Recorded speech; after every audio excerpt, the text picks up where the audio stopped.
Welcome to the Smorgasbord with John Knopick. I, of course, am John Knopick. This is going to be a first for me.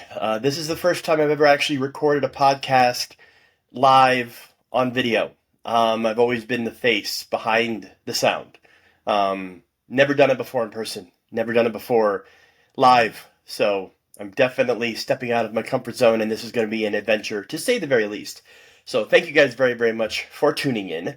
I really, really appreciate it. Hope you guys enjoyed my previous episode, which leaned into my upbringings as well as some of my history, in addition to going and taking a deep dive into the big pay-per-view event coming up this weekend, WrestleMania 41 live from the Death Star, aka Allegiant Stadium in Las Vegas, Nevada. I went through the entire card, gave my insight, predictions, as well as went over some of the match breakdowns and things like that. So I thought for this particular episode, we would dive a little bit further into my goings-on from pillar to post, from where I began to where we've moved over the years to where we now call home, which is down here in the great state of Tennessee. So if you guys will bear with me, I do promise lots of laughs, loss, and actually some U-Haul drama. So stick with me. Again, thank you guys very, very much for tuning into the Smorgasbord. I am John Knopick, and what better way to kick it off than where it all began? And that is the great and fantastic state of Iowa. I was a kid born and raised in Iowa City, Iowa. I was born actually the day Mount St. Helens erupted. I'm aging myself just by telling you that. Hasn't erupted since. I was fully expecting it to once I had my son, but that didn't happen. He had his own little adventures when he was getting ready to come out. But, I was born in 1980 in Iowa City, Iowa, Mercy Hospital. Grew up, and I thought Iowa City was just the greatest, most amazing, outstanding, spectacular city in all of the world. It's all I knew, obviously, as a little kid. You don't, unless your family is well off, or, your dad travels for business, your mom travels for business, or, you're like an army brat or something. Back in those days, we didn't travel much. We took road trips, to other areas because, obviously Iowa City is not a huge metropolis by the way of like Chicago or Milwaukee or St. Louis. So we took trips. We went down to Branson, Missouri, the Las Vegas of the Midwest. We did those kinds of things. We went, to Milwaukee, as I said. We've been to Kansas City. I have stories about Kansas City that I would indulge you guys in later on.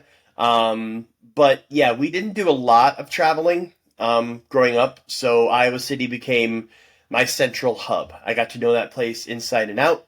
Luckily, back in the days of the 80s and 90s, crime and just the world in general was a safer place. So it allowed me to be able to, as I got older, walk around the campus of the University of Iowa. We lived right in what they called Goose Town, which is a very old, historic neighborhood inside Iowa City. We were actually only about 4 to 5 blocks away from Mercy Hospital, where my mother, rest in peace, she worked at Mercy as a nurse for many, many, many, many decades. She was an incredibly giving, outstanding woman, one of the strongest women I've ever met in my entire life, and just wish she was still here, but unfortunately, trauma took that from us, and I'll go into that more as time goes on. But yeah, we grew up, it was me, my father, my mother. They were married the entire time we were together. I have 2 older sisters. I have one, she's actually getting ready to turn 50 this year, which is mind-blowing. And I have an older sister that we kind of had a falling out years ago. She's 54. So I am the youngest. I am the baby. And I'm going to be 45 this year, which, again, mind-blowing to think about the fact that, how is it 45? How am I 45? How is it the year 2025? It seems like only yesterday I was getting my first Head Start Explorer all in one monitor, keyboard, computer, and setting it up in our dining room. Or buying, winning a contest and picking up our first ever VCR. The highlights of being a little kid growing up in the mid '80s. But yeah, now it's 2025 and everything is digitized and everything is just small and compact and easily accessible. It just blows my mind to see how fast time unfortunately moves, and I really hate that, especially in certain instances. But yeah, we grew up east side of Iowa City. I went to Horace Mann Elementary School, and it was, again, the beauty of where we lived in Iowa City was that everything was within walking distance. My grandmother literally lived a block down the street from us. We lived at 815 Bloomington. She lived at 719 Bloomington. So I had the privilege of getting to grow up with her for at least through the first decade of my life, and she was an incredible woman as well. Obviously, I see where my mom got it from. She always had blueberry muffins ready for me when I got home from school. Sometimes she cut up some grapes or had like string cheese. We used to, when I was sick and wasn't able to go home or wasn't able to go to school, we stayed home together and, we watched Fandango on the old Nashville network. Obviously now it's CMT, if you guys still even watch cable television. We watched Fandango. We watched Price is Right, Wheel of Fortune. Big story about Wheel of Fortune later on. I want to dedicate an episode to that for a very big reason. Um, Jeopardy, Let's Make a Deal, all the hits. So even though I was feeling cruddy and under the weather, my grandma always made sure that I had an absolute blast being able to just veg, relax, get better, and do things with her. So it was the beauty of living very, very close to her. But yeah, I went to Horace Mann Elementary School, and again, that was about a 6 to 7 block walk. At the time, both my sisters were going at the same time I did, so we were all able to walk there together, and it was really nice at the time. Growing up with them, I felt really connected to them. Unfortunately, as time went on, as things progressed with our lives, we fell apart, but in certain cases, we've come back together. But Horace Mann was an amazing school. I loved going there. My things that stick out to me about going to elementary school was I actually had my first acting gig, where I partook in a class little skit, and I could still to this day remember my line. I think I was in first or second grade, and my line for the skit that I was in was deep sea fishing. It's a great sport. Deep sea fishing. That's fun. So yeah, as you can tell, Hollywood already, baby. But yeah, we had a blast there. Kindergarten through sixth grade. I broke my wrist falling on the ice, and the funny part was I didn't even realize it was broken until I was at home playing my Atari again, '80s, obviously. And I noticed that my wrist was hurting. I was telling my mom, "Hey, mom, my wrist hurts," and she took me to the doctor and like, "Oh yeah, you broke your wrist." I wasn't even aware of it. And yeah, so they got it all. I got a cast, got everybody to sign it. And then in third grade, we were playing soccer during soccer practice, and a kid had full-on metal cleats and was trying to kick the ball. The ball had already gone by briefly. He nailed me right in the shin with his metal cleats. Needless to say, I was in a wheelchair for 6 weeks because I could not do crutches. I tried, and just it did not work. So yeah, it was fun getting my sisters to wheel me around in a wheelchair. Loved that. That was always a fun time had by all, so to speak. After elementary school, moved our onto Southeast Junior High School. Again, it was a little bit further of a walk. Some people took the bus, but we as a family just didn't do the school bus thing outside of if we were in sporting clubs and like baseball, track, things like that. But yeah, we were able to go to Southeast Junior High School. I loved the couple years that I was there. We did things. We actually had we had a bowling alley not that far from the school. It was called Playmore Lanes. No longer exists, unfortunately.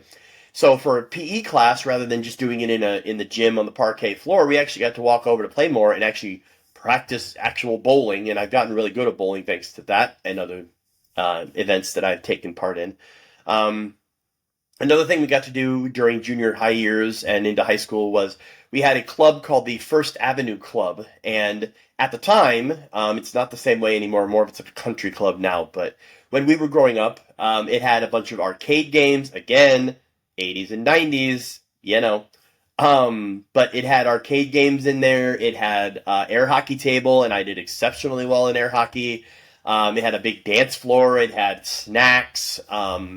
I have so many fond memories of doing that. And afterwards, we'd walk across Caddy Corner to Mazio's Pizza and eat some grub after that, and it was just a blast.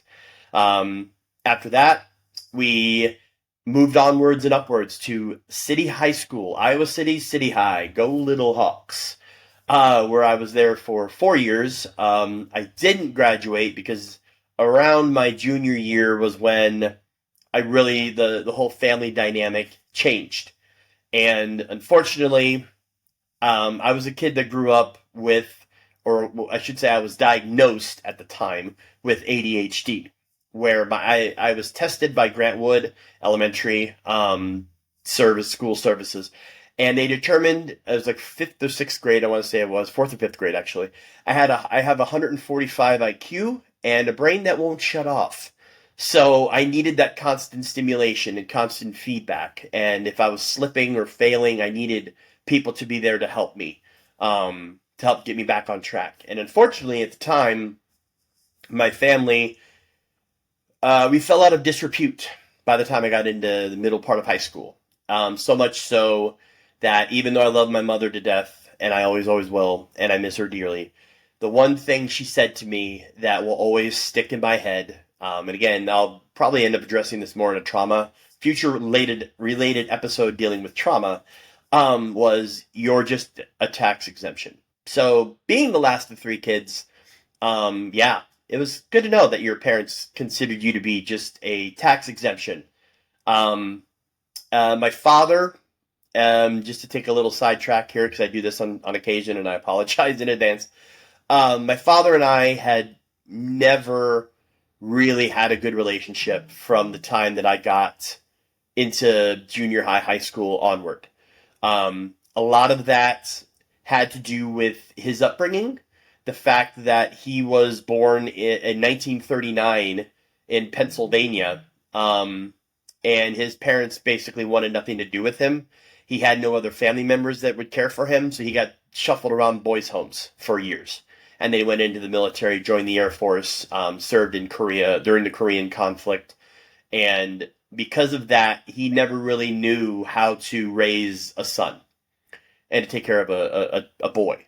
My older sister, Jennifer, she was always his favorite. And to this day, still is. And to this day, because he's still around, still kicking and screaming, going to be 86 this year. Myself and my oldest sister are persona non grata to him, which is fine. Again, I will cover that in a trauma-related episode down the road. But because of that fact that he never really knew how to raise a son, growing up as an infant and a toddler and things like that, he did the best he could. He was a truck driver for many years for Blended Protein, BP feeds. And I got to ride in his cab with him. I got to go on some runs with him. He always made sure if he went on a longer run, he brought me home like Reese's or Cheetos and little trinkets and things like that. But unfortunately, the owner of the company, Court Kelly, passed away. The business was sold. It went belly up, and he lost his job, and he just bounced from job to job from that point. And because of that, his demeanor soured, the dynamic of the family soured, and his true his true negligence and misunderstanding and not being familiar with how to handle a teenage son, came out in full effect. And we got into many battles. And again, we'll cover that in a trauma episode. But long story short, on that front, I didn't make it through high school because I cried out for a lot of help. And my family essentially wanted nothing to do with me at the time, so I dropped out of high school right after my junior year. Ended up getting my GED, when I turned 18, and it was a proud moment for me to know that I finished high school. I didn't obviously get any pomp and circumstance from them because it wasn't a traditional graduation, but you know what? I went my path, I got it done, I persevered, I found a way, and I made it. So, to me, I accomplished what I needed to, and in the grand scheme of things, who cares? You got the paper regardless of how you got it.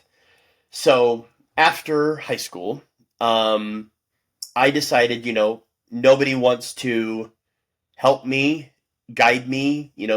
I reached out for help, continued to reach out for help, but it never materialized. So I ended up having to go on my own, and I moved out of high school, or I moved out of my house, my parents' house, when I turned 18, and I went on my own essentially, and I apologize. I'm about ready to have a timer go off, and I really don't want to go off for you guys. Um, but yeah, I left home at 18 and I started living, with friends, and I had, psychotic girlfriends at the time. Again, I got a whole trauma episode. You guys are going to love it. But I went and I moved in with, I had girlfriends that bounced back and forth. I moved in with some roommates that I found and things like that. And by the time that I was 20, I decided, hey, you know what? Well, actually, let me back up a step. When I was 18, right before I turned 18, I got into trouble because I lashed out, essentially, because of the needing help and not getting any help from people. So I moved on to doing nefarious things that I'm not proud of. And in doing so, my mother, in her infinite wisdom, decided to do a scared straight situation with me by way of what they called the ACE program. And essentially what it is, it's a program, I don't know if it's still around, it might be, but it was a program where if your teenage child was getting into trouble and you didn't feel like they needed to be jailed, you could go in the ACE program. ACE program essentially would pick your child up, take them to the armory. You would have PT, physical training. You would do different activities and things like that. And essentially, it was like we're gonna refocus you, because if you don't get refocused and get back on track to the way you should be, you're going to end up in jail or in prison. So I went through that program at the armory, and I even slipped a little bit further to where I was having thoughts of harming myself. Again, trauma. We're going to have an episode all about that. But yeah, and by doing that, they actually had to put me in a 48-hour, I wouldn't say it was like a boys' home kind of a thing, but it was more like you're going to like juvie as the term. I don't know if they still use the term anymore. It was juvie, juvenile delinquency home for 48 hours, where you literally, where you were there being watched the entire time, and you had bunk beds, and you could do different and things like that. But working out at the armory, the local recruiters noticed my skills and my abilities. And they were like, hey, we see how easily you're handling this PT stuff, and you're really getting the hang of it, and you're really enjoying yourself. You ever thought about joining the military? And at the time, I was like, what else have I got to hang around here for? What do I got? I got no family that wants anything to do with me. I don't have a large group of friends. Even though I blended in well with all of the groups, I was kind of a chameleon in school. I didn't have a massive, large core group of people that I associated with. I had my 2-3 best friends. Some that are still my best friends to this day. But that was about it. So I was like, sure, why not? What do I have to be here for? I got no reason to be here. And at the time, my problem had always been I started things, projects, goals, school, and I never finished them. And I didn't have people to help guide me and keep me focused and grounded to help me finish them. But I decided, hey, let's do this. Let's join the military. I can get structure that I don't have. I can get support that I don't have. I can get people that will help me navigate this crazy world that I didn't have. So in February of 2001, right before I turned 21, I joined the military. I joined the National Guard, Army National Guard, and went over to basic training down at Fort Benning in just outside of Atlanta in Columbus, Georgia. That was a life-changing event. I'll go through that more later, but let's just say, yeah, if you want to go, if you ever had thoughts of going into the military, I don't know what they're like now, but in 2001, it was definitely a culture shock to say the least.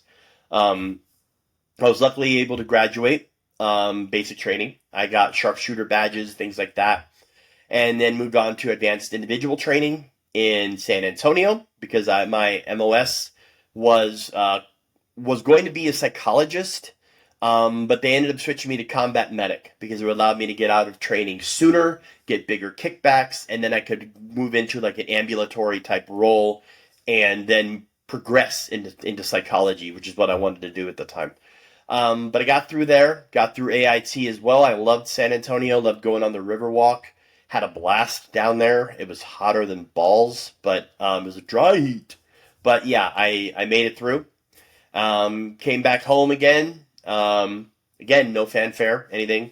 My family did show up for my basic training graduation. I had a very awkward picture with my father taken. I still have it. I still see it all the time. And they did show up for my San Antonio graduation as well. So they at least put forth the effort, so to speak. And I appreciated that more than you know because I needed them. And I went through some health scares down there when I was in San Antonio and in basic. And again, I can lump that all into the trauma episode as well. But after I got back home, again, I started bouncing. I pulled my father, essentially. I pulled what my dad did. I was bouncing between jobs and relationships. Didn't really have anybody solid that was there for me. I had just a bunch of psycho exes, from one lane to another. And yeah, it was a crazy period of time then. And then we made our way to 2003, where my life got changed forever. And to this day, I feel like if this person had not have made their way into my lives when they did, I probably wouldn't be sitting here talking to you guys right now. She means that much to me. And again, going to date myself because this again was 2003. So I was in a Yahoo chat room late one night and met this incredible woman, and she sent me her profile picture, and I just was floored. Absolutely stunning, gorgeous, jaw-dropping. And I knew just in my gut, I'm like, this is different. This is different than every other woman I've ever met in my entire life. This one's going to be different. Do not screw this one up. And I nearly still did, because that's how I rolled. But yeah, at the time, I was dating another Psycho X when I came across her, and the Psycho X decided to go off the rails, and there was a restraining order issued, and I was going back to because this was my apartment that the Psycho was living in at the time. I was going there to get some things, and she was there, and I happened to be arrested because of the restraining order, even though I was the one that issued it. We still couldn't be within 50 feet of each other because she was cuckoo crazy nutso. So, I was in the jail overnight, and I called her, my savior, and explained to her the situation, and she was mad, and she thought that I was just trash, and I thought that was the end of it, and I thought I'd screwed up my chance, even though I did nothing to truly cause it. But luckily, she gave me another chance after figuring out, hey, what the real situation was. And then we met when she lived in Washington, Iowa, and I still, again, quotes stick in my head, especially ones of great importance. And I still remember her saying on the phone to me as I was making my way to her apartment, "Oh my God, you're here already." And that just stuck in my head. And then when I got to her place, opened the door, my life changed. There are moments in your life where you sit back and you go, this is a defining moment. This is a moment that I will remember for the rest of my life. That was one of my moments, by far and away. She was breathtaking, still is. She was hilarious, still is. She was intelligent, still is. Everything that I had ever wanted, needed, could ask for in a soulmate, she is that, and then some. Needless to say, we hit it off. We had an amazing night, and we have been together ever since. And that was way back in May of 2003. We will now be celebrating 22 years together coming up on May 7th. Again, I wouldn't be here without her. I was at the lowest point of my life, and I was running out of time and patience and mental health, and I just was thinking the darkness should just take me now. But she brought me out, and she saved my life every single day. And that's why our actual wedding song, that when we got married in 2010, our wedding song was Every Day by Rascal Flatts, because part of the lyrics are, every day you save my life, and she does. But yeah, we were together, ever since 2003. We lived together. We moved in shortly after that. She moved up to where I was living at the time, which was up in Cedar Rapids. We were together 7 years. I had a previous marriage that lasted like 6 weeks. Again, I could tie that into trauma and relationship-based episode that I'll do later on. And I have a trauma relationship-based story about her as well. So 7 years is what it took for us to finally tie the knot. There are reasons behind that, but we worked through them. We had our moments where I was an idiot a lot at first and slipped up and almost put the kibosh on the whole thing, as guys do when they're in their mid-20s and ignorant. But luckily, she's hung with me, and those days are long gone. But yeah, we got married in 2010. Had a cute little ceremony down in Brighton, Iowa, just outside of Washington. Her family, which I refer to as the Sopranos. Reason why I call her family the Sopranos is because of the fact that they are a massive family. Lots of cousins, lots of sisters, lots of aunts, uncles, you name it. And whenever they had like a medical issue or they needed to go somewhere, they tended to sell out all of the waiting rooms and things. And also, if you screwed with one of them, or if you screw with one of them, because they're still that way, you get everybody. And they live in a tiny little town most of them live in a tiny little town called Keota, Iowa, which is about 45 minutes south of Iowa City. I met them in 2003, and we went down for Christmas. And they welcomed me with open arms. They gave me the love and the support of a family that I had always wanted, but never had the true chance of having because of, obviously, my upbringing. Now, my side of the family, very, very small. You just had my father, my mother, my two sisters. You had my uncle, Johnny, rest in peace. I loved him. He was like one of my best friends growing up. We talked about sports and tech and all this other stuff. He was an incredible man. If you ever see when I ever saw Steve Martin or John Madden, they always were spitting images of my uncle. But I had my mom, my dad, my two sisters, my uncle. I had my aunt Irene, who became a de facto grandma to my amazing son when my mom unexpectedly, tragically passed away. She had her husband Cliff. They had one daughter named Mary, who is my cousin. Mary had one son, which is my cousin Jake. And then outside of that, I knew my grandma for, like I said, the first decade of my life. My grandpa unfortunately passed before I was born. I was going to be named David, but because my grandpa passed right before I was born, they named me John David.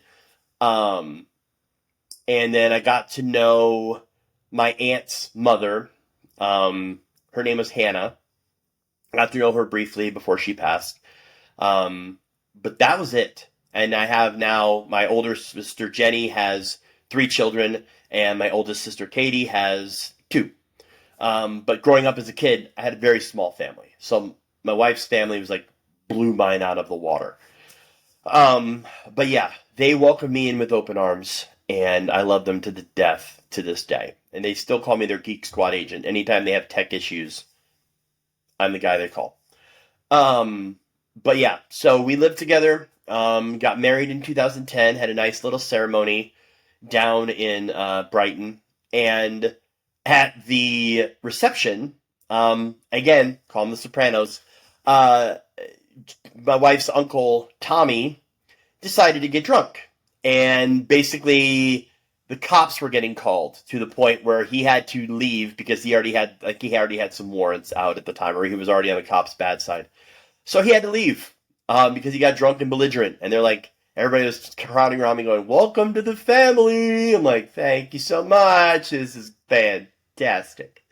My family are not drinkers or partiers like that. So I didn't have that growing up. And that's been the only time in our entire lives that my family and their family had gotten together, and it was kind of awkward, but they meshed, and they still kind of mesh a little bit now. Um, but yeah, we got married in 2010, and everything was going really good, and we were living the dream. My wife and I tried to get a house up in Central City, and we did briefly, but we weren't stable financially, so we ended up selling or doing a short sale. Um, and shortly after that comes 2016, and this is where the whole thing takes off. So I'm going to need a quick drink, so I'm going to put this on pause really quick, and I'll be back with you guys to give you all the deets on 2016 and onward here in one moment. All right, welcome back. Thank you for allowing me to take a quick pause. I needed to take a quick little hydration break there. But where were we? Oh yes, we were talking about 2016. This is where the game changes, so to speak, ladies and gentlemen. I was working at the time for Toyota Financial Services, which then in 2016 had an office not headquarters, but one of their offices was in Hiawatha, Iowa, just outside of Cedar Rapids. My wife at the time was working for Haibu. Used to be called Yellow Book. Again, if you're old enough to remember the Yellow Pages, they were the publishing company. Excuse me. They were the ones that distributed all of the phone books to all across the country. They transitioned into Haibu once the telephone Yellow Pages started to cycle down and become more digital. They had to adapt with the times. But she was working for them for many, many years, almost a decade. And I was working for Toyota Financial Services when I received the very unexpected opportunity to apply for a job with Game Show Network. And they were obviously not in Iowa. They were actually out of Santa Monica, California. So I had the ability to interview for that role and did really well. So much so that they decided, I interviewed through Zoom. I didn't actually fly out for an interview or anything like that.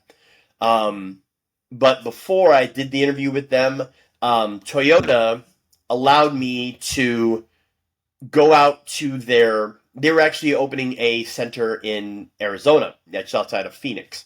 And they allowed me to go out to their main headquarters, which at the time was in Torrance, California.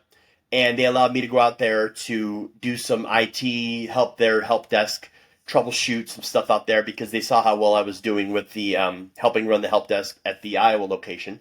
So I actually got to go to Los Angeles for 2 weeks, and needless to say, my mind was blown. At the time, my favorite city, and it still is my favorite city to this point, Chicago, was all I knew and loved growing up in Iowa. But getting the chance to go to Los Angeles, seeing the skyline, getting into LAX, driving a Mustang convertible down the 405, those were like, it just ingrained in me I now have a new love as far as the city goes, and it's LA. So I got to go out there for 2 weeks. So when I came back, I'm like, I want to find a job out there. So that's when I started throwing applications, looking for opportunities that were up my alley with what I've been doing. And that's when I came across the Game Show Network one where I was going to be a desktop support representative. I interviewed, knocked it out of the park, did really, really well. So much so that they were going to fly me out, but decided, because it was such a long distance to go just for an interview, we did it through Zoom, and essentially they provisionally hired me with the caveat that once I made it my way out to LA, I had to essentially just sit down in their boardroom and meet with the president of the network. It was a formality. The job was already mine. I had already gotten it. I just had to sit down with him, and as long as he didn't hate me, I was golden. So my wife and I, and the job paid well enough where I'm like, sweetheart, I know that your dream has always been to write a novel, and you've always wanted to do that. And I want to give you that opportunity to do that. And the way you can do that is I'm going to go work for Game Show Network. We're going to move out to California, and I'm making enough money where you're going to be able to stay home and just write your book. And that's, essentially what she did. And that's been a labor of love, passion project for hers that's still ongoing to this point, but she's almost done. And that I'm going to bring up her book dreams and what's going on with that in a future episode as well. But yeah, so for her upbringing, she never even really left the state ever. Like, they went to Missouri a few times, but like my family and I, furthest places we ever went in our entire life was one summer. My father and mom saved up enough money and they took us to Hawaii. That was our biggest trip we ever took in our lives. And so I have had travel under my belt at the time. She did not.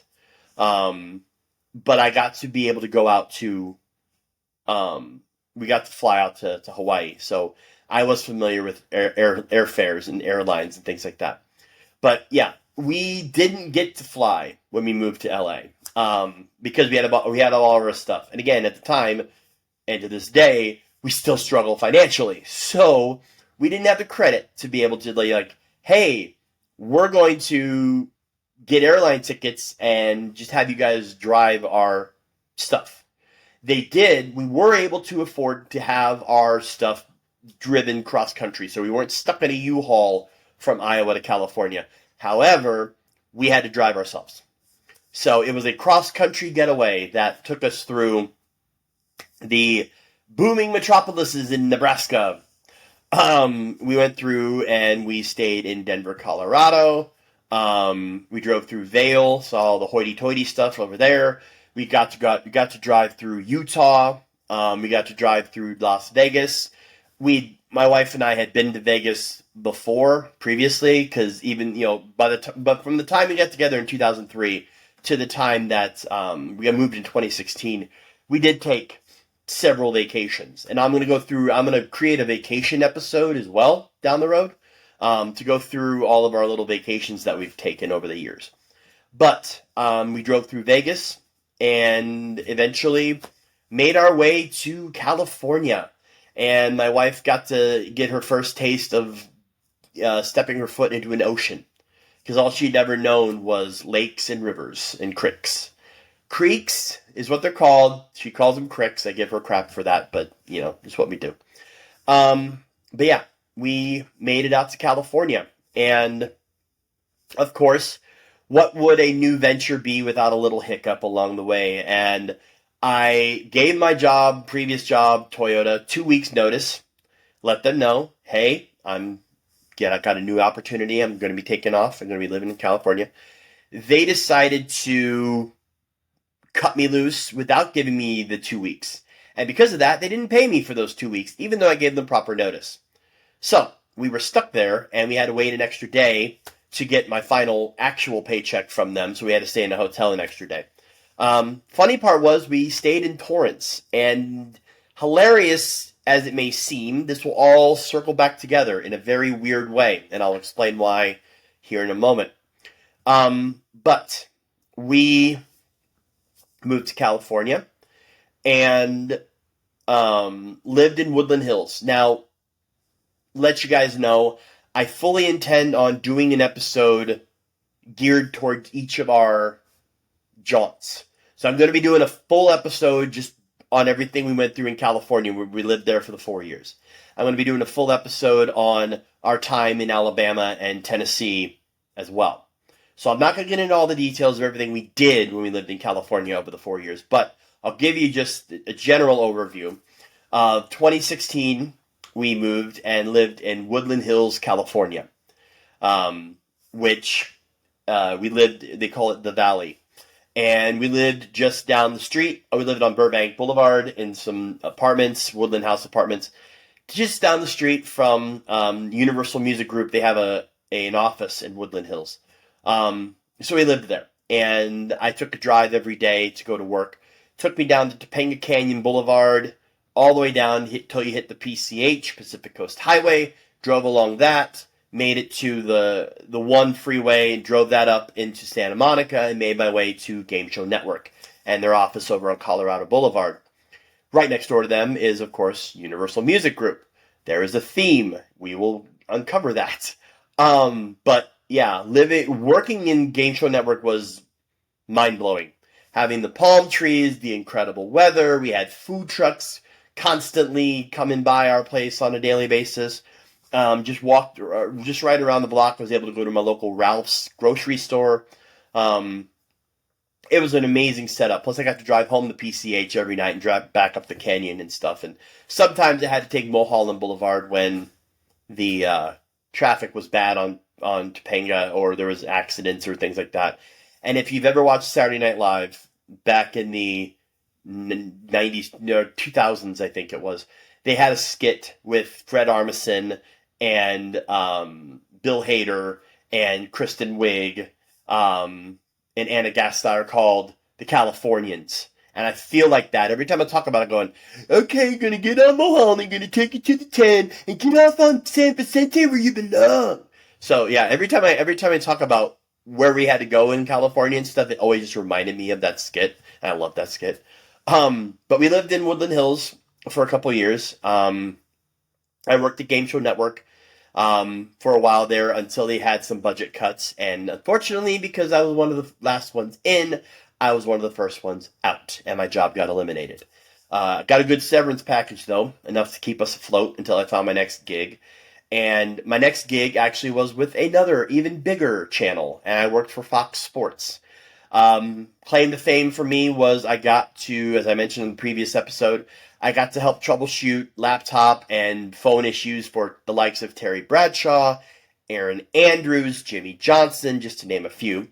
Plus, I got to help them build their concierge white glove tech support service for those VIPs from the ground up. So I had an amazing time getting to do that for Fox Sports. Unfortunately, it was through a third-party company called Turner Tektronix, and their contract with them kind of waned, and the marketing for the white glove service didn't take off the way they needed it to, so they kind of relegated me back down to just doing phone help tech support, and that I can never do ever again. So, again, needless to say, I went and searched for greener pastures. And I was able to find a better job with a marketing or open to close digital mortgage company called Doc Magic. And they were, ironically, out of Torrance, California, the exact place where I went when I visited California working for Toyota Financial. And believe it or not, Toyota Financial was literally just down the street from Doc Magic. So again, it's all circling together in a very weird way. So that allowed us to move to the South Bay, as they called it, Torrance, California. We lived in a 1-bedroom, 1-bath apartment because it was just my wife and I and our 3 cats. And it was $1,950 for a 1-bedroom, 1-bath. But it was only 3 miles from the ocean. They didn't even give us central air because, oh, you could feel the breeze from the ocean. No, you couldn't. So yeah, luckily I made good enough money where we were able to live there comfortably at the time, and she was able to still be working on her book.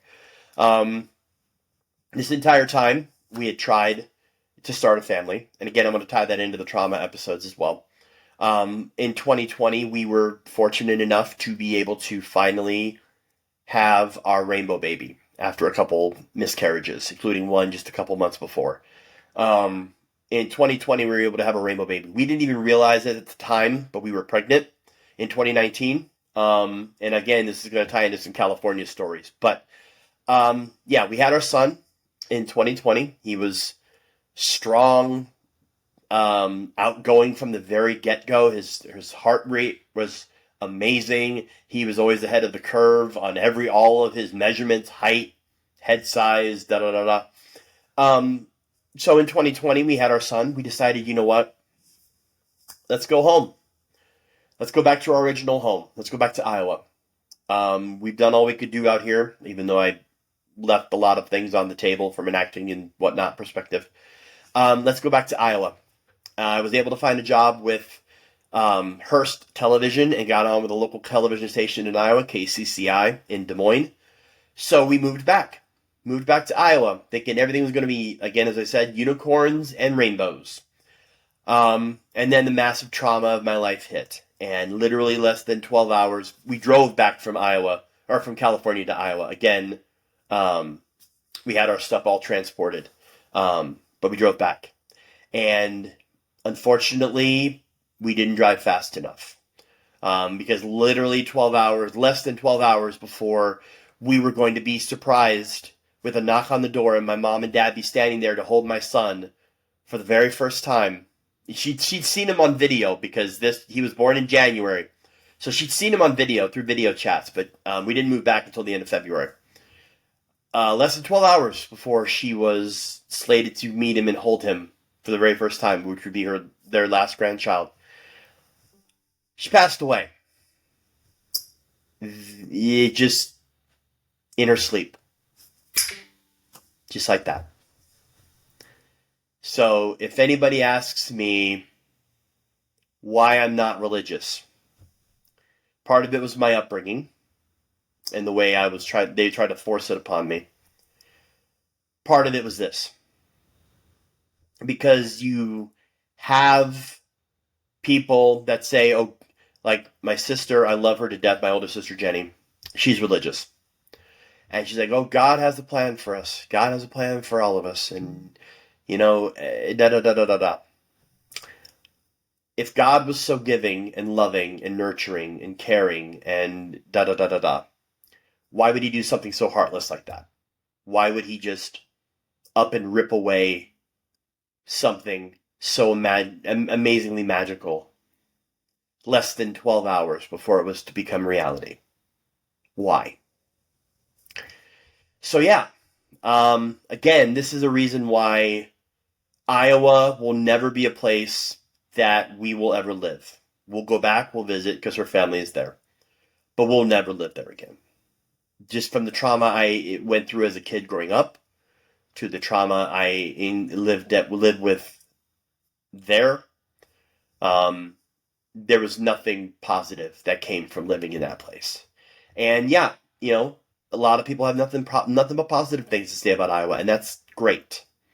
And more on you. And you want to visit it, feel free. But to me, it's never going to be my home again. My home is wherever my wife and son are. That's my home.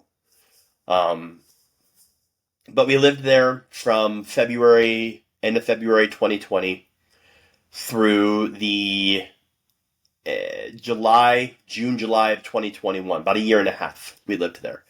I worked for KCCI, as I said.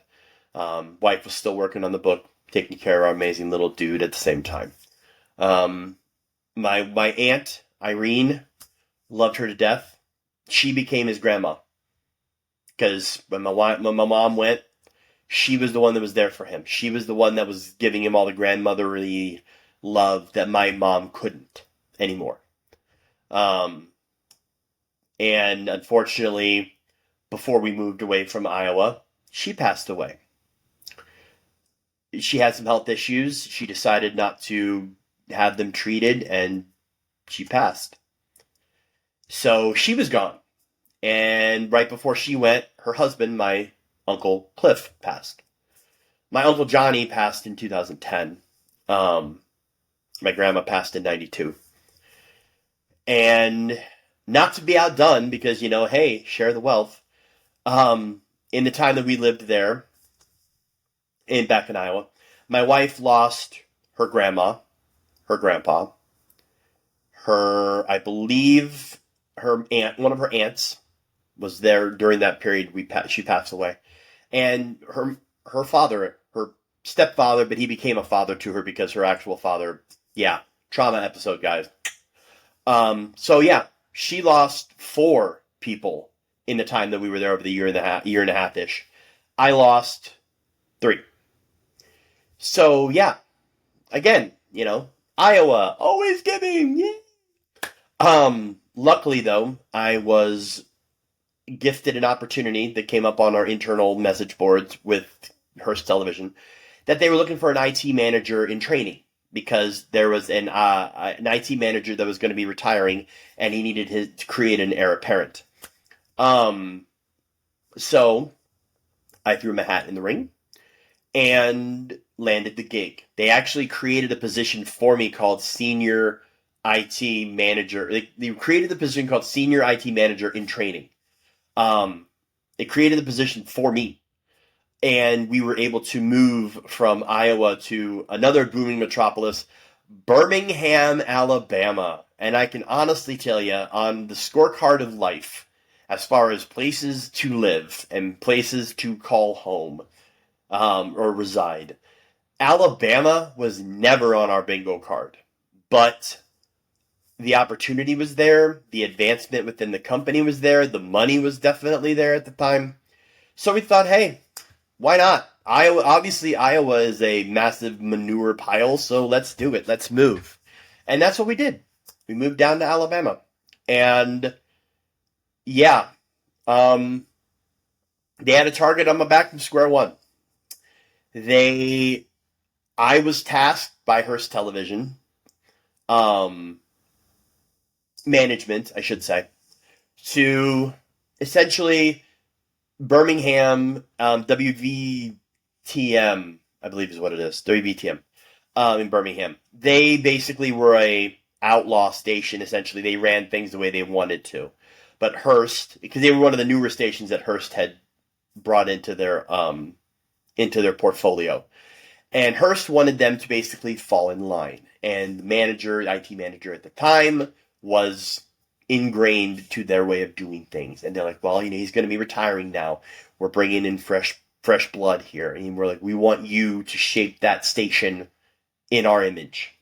So we butted heads. They kind of knew, like, I was questioning things. I was da-da-da-da-da. And they're like, okay, this kid is trying to do things we don't want him to do. So we got to find a way to get him out.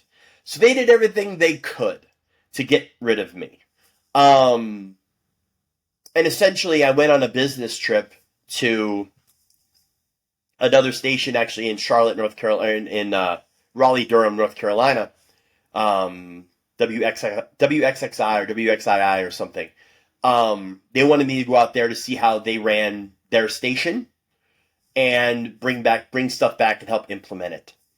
And during that period of time, the management of the Birmingham station decided, hey, you know what? This is our opportunity because we can get rid of him because it was an at-will work environment.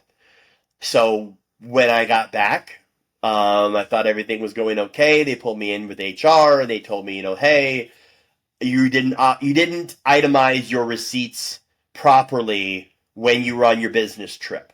And why did you spend so much money at a Chick-fil-A? Yeah, they actually said that.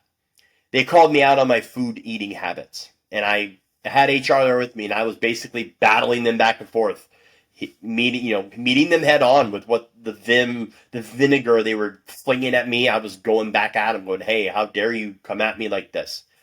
And essentially after that, they were like, hey, I got a phone call on a Sunday night telling me, hey, we don't want you to come in anymore. We don't feel you comfortable having you here at the station. We're terminating you. I got another severance. But yeah, again, so my wife was still not working at the time. We were like, what are we going to do? What are we going to do? We don't know what to do. Um, but luckily, um, I was able to get a gig with, we're tying it all together, folks. You guessed it, Universal Music Group. Ironically, the office that we lived just down the road from in Woodland Hills, the office that I lived just down the road from where I worked in Santa Monica, now are going to be the ones that employ me. And the best part was that at the time, because this was 2022, I'm sorry, yeah, 2022. Wow, my years are off, guys. Um, it was all remote, 100% remote. I did not have to work at all in the office. So we were able to live in Birmingham while I worked there. And eventually we're like, hey, they wanted me to be a little bit closer to one of their main offices, which is in Nashville. So I was able to do that. We were able to move in 2023 up to Jackson, Tennessee. Actually, I apologize. 2023. We moved up to Jackson, Tennessee. AKA Gunshot Alley, AKA Mini Memphis. It's about 60 miles east of Memphis. We thought it was a nice area. Where the part we lived in, we thought was a nice area. We didn't realize how bad crime was and continued to get worse as we were there. But UMG has been a godsend to us. And I'll get into more of that later on with our trauma and health scares and things we've gone through. But I've been with them 3 years and still working hard to them to this day. But we moved to Jackson in 2023. We lived there for a year. And we decided, crime was getting really bad. My wife and son went to a weekly library children's hour thing, and they were being approached multiple times by transients and other people. And I didn't feel safe with them going even downtown there anymore. So last year, in June, we moved here to Columbia, Tennessee, where we now call home. And we've lived here since June in a brand new development. Literally, our house is 4 months old, and it's been incredible. My son has made a lot of fast friends.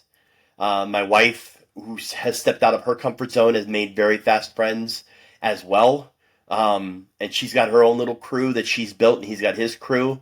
And I'm starting to branch out a bit more here as well. But yeah, Tennessee over these last couple of years has been really good to us, so much so that once we get our credit lined up and we're where we need to be, we're going to set up our forever home here. I have a very strong feeling that this is going to be our roots. Even more so than that, our son's going to be enrolling in kindergarten in the fall, which is mind-blowing. But for now, guys, that is this week's episode of the Smorgasbord with John Knopick. I hope you guys enjoyed my little round the horn tour that I took you guys on from Iowa to California, back to Iowa, down to Alabama, and up to Tennessee. It's been a journey, guys, over the 4.5 decades I've been on this rock. It's been a journey, and it's going to be an even crazier one going forward. So, for now, I'm going to be signing off. Next week's episode is going to be dealing with trauma. I want to get that trauma episode out of the way. I want you guys to reach out to me on all social media platforms, please, and thank you. I am at the Smorgasbord JK on all social media platforms: Instagram, YouTube, Facebook, Twitter, X, whatever you want to call it, TikTok. Let me know what you guys want to see on these episodes. Smorgasbord is all about a little bit of everything. Last week, we focused on wrestling. This week, we focused on moving and upbringings and things like that. Next week's going to be trauma and life-changing events and things of that nature. But I want to know what you guys think. I want to know what you guys want to hear and see on this show. Is there anybody you'd like me to interview? I'd love to do interviews too. I'd love to talk to people about various things. I'm going to be dabbling into conspiracy theories, a bunch of other things as time goes along. So let me know what you guys want to see on future episodes. As I get more comfortable, I'll be doing more video related ones too. But again, thank you guys very, very, very, very much for your time, your patience, your energy, and for listening. Love you guys all very, very much. I hope you guys have a great week. There'll be another episode coming up next Friday as well. Same bat time, same bat channel. But for now, this has been the Smorgasbord with John Knopick. I have been John Knopick. And as always, as we close out every show, ladies and gentlemen, take my advice. Pull down your pants and slide on the ice. We'll see you guys next time. Thanks for tuning in.